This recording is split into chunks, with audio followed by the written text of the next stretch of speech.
जब कोई नई सियासी जमात बनती है तो उसके बारे में सोचा जाता है शायद ये गेट नंबर 4 की पैदावार है। हमारी जो मदर ऑर्गेनाइजेशन है वो जमीयत अहले हदीस ही है। आप में साद हुसैन रिजवी में कौन सी क्वालिटी, आप में लीडरशिप की क्वालिटीज़ नज़र आती हैं उनमें? पंजाब का जो वोटर है वो कभी भी उस उम्मीदवार को वोट नहीं डालता जिसके हारने के इम्कान हो। सर, इस वक्त जो पाकिस्तानी कंडीशन चल रही है इसके बारे में कहते हैं कानून की तो धज्जियां उड़ाई जा रही हैं। मैं तो ये समझता हूँ कि ये जो बीज खान साहब ने बोए थे ये वही काट रहे हैं। जी अस्सलाम वालेकुम ख़वातीन व हज़रात, मैं हूं आपका होस्ट एहतिशामुल्लाह बहलीम और आप देख रहे हैं डेली पॉइंट।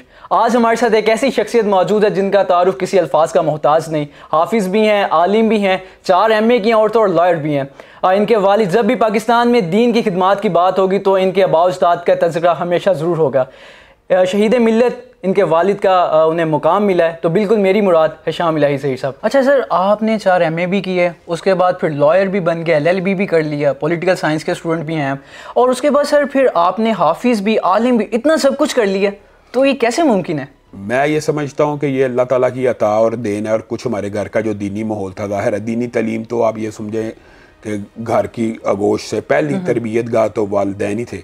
दीनी तरबियत का रुझान उधर से ही बड़ा, फिर इसलिए दीनी तालीम हासिल की। वो एक लंबी चौड़ी है, तफसीली बात हो जाएगी। हिफ़्ज़ किया, दीन की तालीम हासिल की, मदीना यूनिवर्सिटी चला गया, 5 MA किए, और उसके बाद मैंने LLB भी किया, और अल्हम्दुलिल्लाह ये सारे MA जो हैं ये पंजाब यूनिवर्सिटी से हैं। अच्छा सर, आपके वालिद साहब एक बड़ा नाम है, जब भी कोई तज़किरा होगा उनके नाम के बगैर तो बिल्कुल नामुमकिन है। तो सर उन्होंने तहरीक इस्तक़लाल में वो बहुत टाइम, जिस वक्त वो थे उस वक्त 1972 में वो पाकिस्तान की दूसरी पॉपुलर जमात हुआ करती थी। उसके बाद फिर हमने देखा उन्होंने जमात अहले हदीस बना ली, जमीयत अहले हदीस, और तीसरे नंबर पर सर अब आप एक नया रुख दे रहे हैं, दिफा इस्लामो पाकिस्तान बना रहे हैं। तो सर क्या इसका कोई डिफरेंस होगा, क्या इसका लबे लुबाव क्या है इस जमात का? बुनियादी तौर पे वालिद साहब ने जो तहरीक इस्तक़लाल में जो शमूलियत की थी उसकी भी वही वजूहात थी जो मैं समझता हूँ कि मेरी तहरीक बनाने की है। तो वालिद साहब ने अल्हम्दुलिल्लाह उसके जनरल सेक्रेटरी भी रहे, उस वक्त पाकिस्तान की दूसरी पॉपुलर, जैसे आपने कहा, जमात भी थी, लेकिन बिल-आखिर वो जमीयत अहले हदीस भी उन्होंने बनाई। तो मैंने जो तहरीक दिफा इस्लाम व पाकिस्तान बनाई है, आप ये समझ लें कि हमारी जो मदर ऑर्गेनाइजेशन है वो जमीयत अहले हदीस ही है। सही है। और मैं ये समझता था ज़ाती तौर के ऊपर कि जो हमारे सियासी डिफरेंसेस हैं कुछ हमारी अपनी क़ियादतों के साथ, तो उनको डिस्टर्ब किए बगैर लोगों की जो मेरे से मोहब्बत है, बुनियादी तौर पर आप ये देखें, मिसाल दे रहा हूँ कि मैं तहदीस नेमत के तौर पर, इसमें अल्लाह ही का शुक्र है कि ट्विटर के ऊपर हमारे मसलक के अंदर सबसे ज़्यादा फॉलोअर्स मेरे हैं। जब कोई नई सियासी जमात बनती है तो उसके बारे में सोचा जाता है शायद ये गेट नंबर 4 की पैदावार है। ये आपके बारे में भी सोचा जाता है? ये बाद लोगों का ये ख्याल होता है कि जमातें सिर्फ गेट नंबर 4 से पैदा होती है।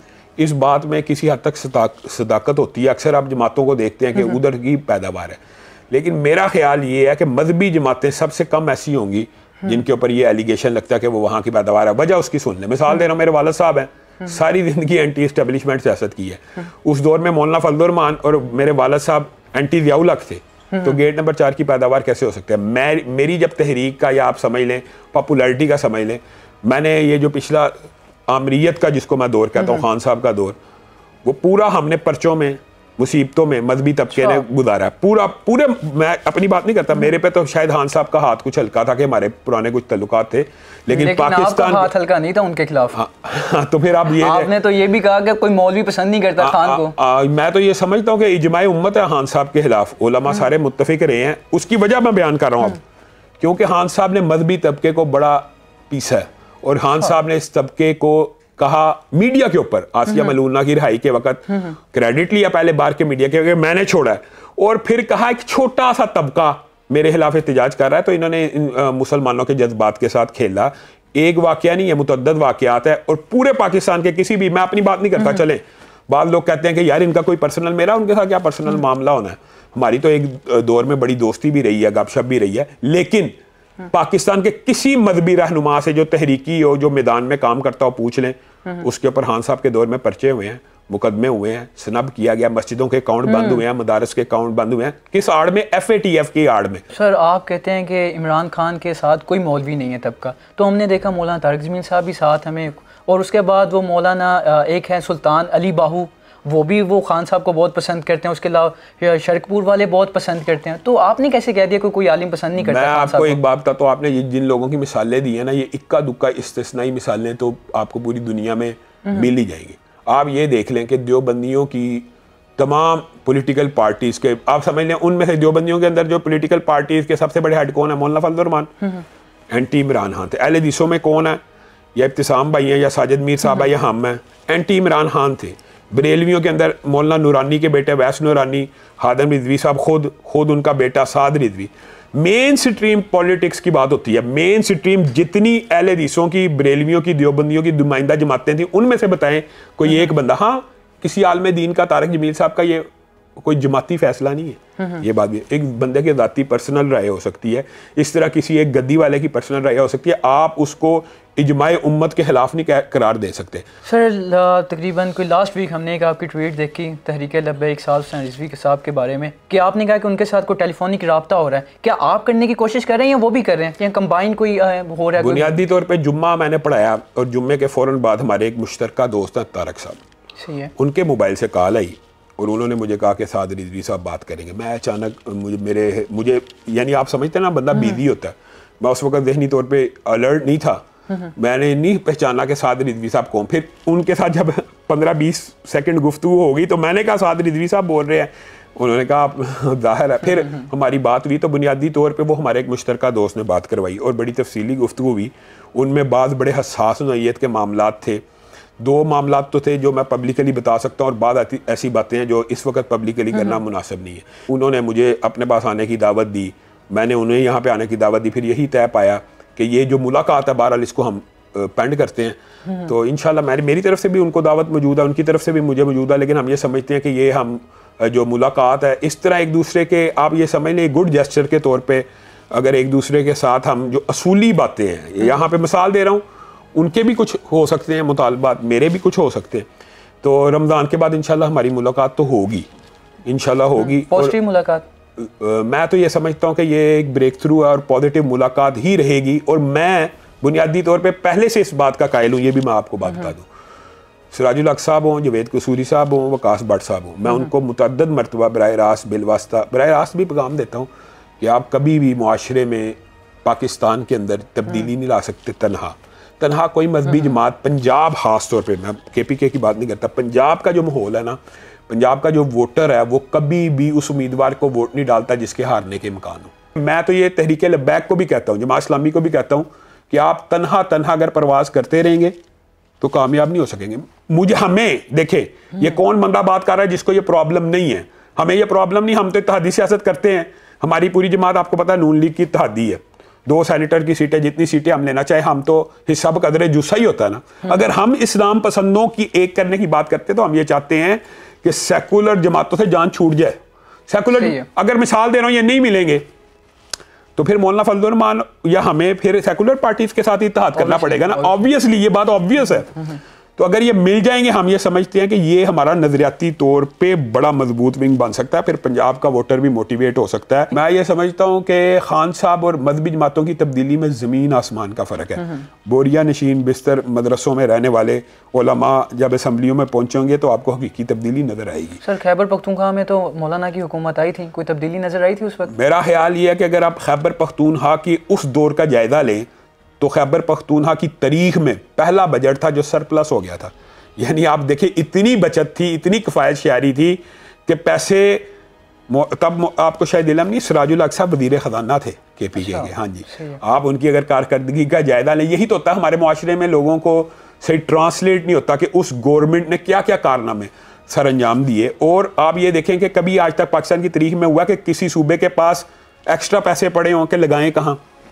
सूबे तो मकरूज होते हैं। तो ये हाँ, तो फिर सिराजुल हक साहब के दौर में ये वक्त भी अल्हम्दुलिल्लाह ईमानदारी से, इमानत और दियानत से आया, लेकिन इसको अवाम में ट्रांसलेट नहीं किया गया। मिसाल दे रहा हूँ, औरत मार्च निकल रहा है, क्या इसके ऊपर किसी अहले हदीस देवबंदी बरेलवी का इख्तलाफ है? बेहियाई के ऊपर, जना के ऊपर, डकैती के ऊपर, चोरी के ऊपर, फाशी और यानी सूद, मुश्तरकात के ऊपर तो मजहबी जमातों को एक होना चाहिए। तो एक होना ही होगा, मेरा ये विजन है। नहीं होंगे तो फिर हर बंदा अपनी किसी सेकुलर पार्टी के साथ इत्तेहाद कर लेगा। आप में साद हुसैन रिजवी में कौन सी क्वालिटी, आप में लीडरशिप की क्वालिटीज नजर आती हैं उनमें?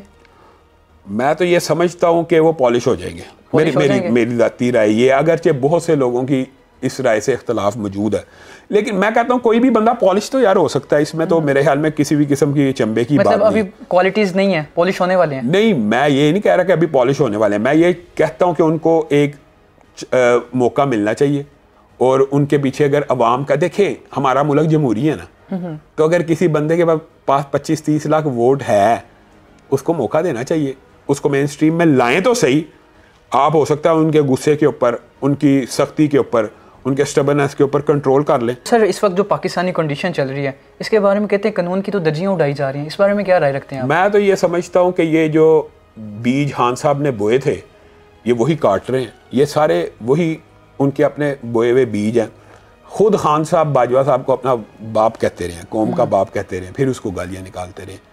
खान साहब ये और खान साहब की पूरी आप सियासत देख लें, चौधरी परवेज इलाही पहले डाकू था, सबको पता है, शेर रशीद चपड़ासी था, पूरे पाकिस्तान के करप्ट और लोटे इकट्ठे करके एक पार्टी बनाई, तो वो सारे धुल गए, उनके सारे गुनाह माफ़।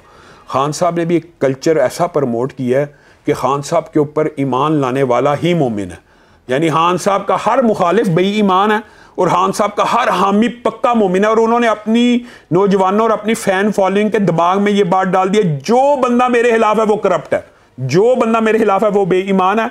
और उनके अंधे मुकल्लदों के ऊपर भी हैरानगी है, वो खान साहब को पैमाना मेयार हक व बातिल समझते हैं। भाई ये जो मकाम होता है ये नबियों का होता है कि नबी के ऊपर जो ईमान ना लेके है वो बेईमान है, और ये सियासत है।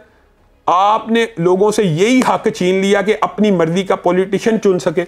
आपने ये क्या, ये फाशिज्म है और कानून की धज्जियां। मैं तो ये समझता हूँ खान साहब उड़ा रहे हैं, गिरफ्तार करने आई है पुलिस, गिरफ्तारी दे, कानून की धज्जियां वो उड़ा रहे हैं और उल्टा इल्जाम दूसरों के ऊपर लगाते हैं। अभी पिछले दिनों इन्होंने ये बात मशहूर कर दी, यहूदियों के साथ तिजारत खुल गई है, इसराइल के साथ। इतने झूठी पार्टी है, झूठ के ऊपर खड़ी हुई है। वो जिस बंदे को खान साहब ने बाहर भेजा था ना, जिसको साफी को भी, उसको छोड़े, ये जिस यहूदी ने ट्रेड किया मुत्तहिदा अरब अमारात से इसराइल में, इसको पासपोर्ट खान ने जारी किया हुआ है और इसके ऊपर इसराइल का वीजा खान साहब की मेहनतों से और कोशिशों से लगा हुआ है। इनके दौर में इस बात से मुत्फिक है कि खान साहब कहा जाता है यहूदी एजेंट है।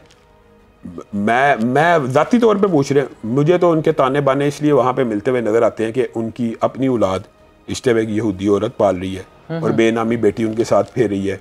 और डॉक्टर इसरार हकीम सईद के मदामीन से भी इस बात का इदराक होता है कि बहरहाल ये एक लॉबी उनके पीछे। आप ये देखें, उन्होंने वहाँ पे मुसलमान के मुकाबले में यहूदी की हिमायत की है और पूरी, जब भी ऐसा कोई मामला होता है उनको यहूदी रेस्क्यू करने आते हैं। तो बहरहाल इनके ताने बाने। फंडिंग भी हो रही होगी आपके नजदीक? फंडिंग का केस तो है अब आपके सामने, वो तो बहुत सारे, लेकिन आपके नजदीक क्या है? हो रही है। ये इनके पीछे इस तरह की लॉबीज काम कर रही है, वरना हमें खान साहब से क्या इख्तिलाफ हो सकता है? यही तहफ़्फ़ुज़ात हैं और यही इख्तिलाफ हैं सारे के सारे। और मैं ये समझता हूँ खान साहब की जो सियासत है उसका जनाजा निकल चुका हुआ है। और वो सर वो कह रहे हैं कि पीडीएम का जनाजा निकल चुका है।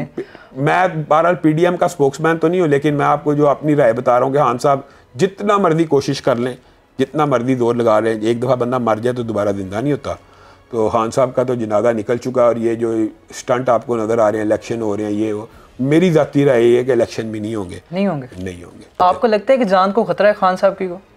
वो तो बार बार कह चुके हैं कि मेरी जान को जो पॉलिटिशियंस होते हैं उनको खतरा तो होता ही है, लेकिन अगर मेरी ज़ाती आप राय पूछे कि ये जो पहले हमला हुआ ये इस मामले में ये हमला वगैरह सारा मुझे मशकूक नजर आता है। वल्लाह खुद ही करवा लिया, मशकूक नजर आता है। नहीं, क्या लगता है खुद ही करवा? मेरा ख्याल है कि इतने जख्मी नहीं थे जितनी देर प्लस्तर टांग पे बांधी रखा। वो प्लस्तर बदलता भी रहा है, इतनी देर जख्मी नहीं रहे। बारह कोई ना कोई मसले में सर खान साहब की तो बात हो रही है और हम उनकी अपोजिशन पार्टी नवाज शरीफ के बारे में आप क्या राय रखते हैं? उनके खिलाफ कभी नहीं सोचा है, सुना कि आपने उनके खिलाफ कोई बयान दिया हो? सबसे पहले मेरे ख्याल में खत्म नबूवत के जो तरमीम हुई थी, सबसे पहला लाहौर का धरना हमारा था। आपको शायद ये याद नहीं है, तब नवाज शरीफ की हुकूमत थी और जब ये बात आई थी कि असम्बली में तरमीम हुई, सबसे पहले धरना हमने दिया। सेकुलर पार्टीज़ जो होती है ना, मजहबी जमातों के नज़र में, मैं पहले भी आपको कह चुका हूँ, सेकुलर पार्टीज़ एक जैसी होती हैं और सेकुलर पार्टीज़ में से अपनी मर्जी की इत्तेहादी पार्टी चुनने का इंतहा मजहबी जमातों को भी होता है और पाकिस्तान के हर अवाम को यह हक हासिल है अपनी मर्जी का पॉलिटिशियन चुने। ये जो फाशिज्म है ना कि नहीं बस मुझे चुनना है, ये अगर नवाज शरीफ साहब में भी हो, इमरान खान साहब में भी हो तो गलत है। ये बताएं कि सर अगर टीएलपी आपके साथ इत्तेहाद नहीं करती, जो इसे हैं भी मजहबी जमातें वो नहीं करती, अगर आपके सामने दो ऑप्शंस हों, एक तरफ पाकिस्तान तहरीक इंसाफ और दूसरी तरफ PMLN हो, तो आप किसको प्रायोरिटी पे रखेंगे? तो मैं अगर मिसाल दे रहा हूँ, मजहबी जमातों का इत्तेहाद ही नहीं है तो हमारा इत्तेहाद तो फिर नेचुरल है कि दाएं बाजू नून लीग मुस्लिम लीग के साथ होगा। वो तो जाहिर बात है, वो तो ऑलरेडी इस टाइम हमारी जमात के 2 सेनेटर आपको पता मौजूद हैं, तो फिर वो तो वो तो इस वक्त भी हम इत्तेहाद में ही हैं, समझे, अगर कि हम पीडीएम में फॉल नहीं है और ये हमारी जमाती पॉलिसी है कि हमने इस महंगाई के का साथ नहीं देना, ये जो कीमतें बढ़ी हैं इसका, ये हमारी एक जमाती पॉलिसी है कि हम पीडीएम में उस तरह फ़ाल और मुतहर्रक नहीं है, ना हम पीडीएम के देखें स्पोक्समैन है। लेकिन अगर मजहबी जमातों का इत्तेहाद नहीं होता तो हमारा नेचुरल अलायंस, या तो हम इंडिपेंडेंट लड़ेंगे, हम भी इंडिपेंडेंट हो जाएंगे। तो अगर इत्तेहाद करना होगा मुस्लिम लीग से होगा, वरना इंडिपेंडेंट भी हो सकता है, ये तो जमात फैसला करेगी। सर, तो अब पाकिस्तान को आप किस तरफ जाते हुए देख रहे हैं और इसके क्या सोल्यूशन है? मैं तो ये समझता हूँ कि पाकिस्तान दीन की बुनियाद पे बना और दीन ही इसका सोल्यूशन है, और पाकिस्तान की जो जा रहा है वो बहरहाल बहुत ज़्यादा तशवीशनाक हालात है, लेकिन नाउमीदी नहीं है, इंशाल्लाह अल्लाह बेहतरी करेंगे। सर बहुत शुक्रिया, आपने कीमती टाइम दिया। हमारे साथ मौजूद है शाम इलाही ज़हीर साहब, जिनका जितनी भी बातें करेंगे बातें कम, टाइम ख़त्म हो जाएगा लेकिन बातें ख़त्म नहीं होगी। तो अपने मेज़बान को दीजिए इजाज़त। अल्लाह हाफिज़, फ़ी अमानिल्लाह।